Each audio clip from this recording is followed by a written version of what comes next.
Для меня фудшеринг — это понимание, что каждый грамм еды это достается нам не просто так, и что каждый грамм еды не должен пропадать.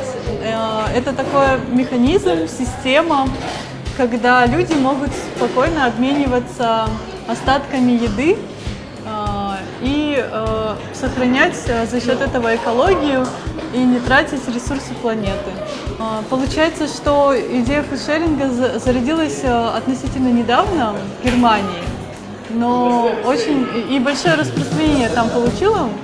Мне пришла в голову идея провести такой эксперимент, 1 месяц жить на фудшеринге. Месяц просто прожила, ни один раз не ходила в кафе или в супермаркеты.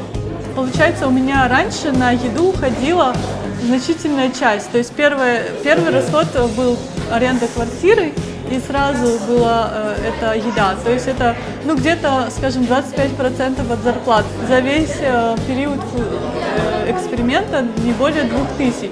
Так как мне очень близок и дорог Бишкек, я тоже решила здесь как-то начать об этом говорить, и мне понравилось очень, что есть люди в Бишкеке, которые тоже неравнодушны к этой теме. 1/3 вообще часть еды по планете, 30-40% она просто выбрасывается. Сегодня исторический день, что наше фудшеринг-комьюнити, оно впервые встретилось не в виртуальном пространстве, а в реальности.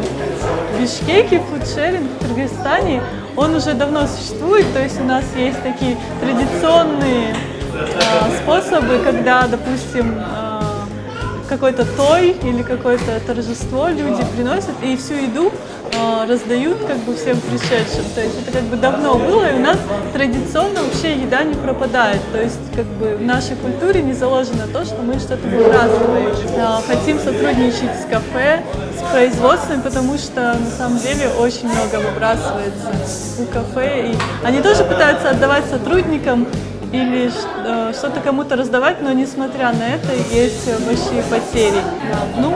Можно, например, присоединяться к группе фудшеринг в Бишкеке, «Отдам еду даром».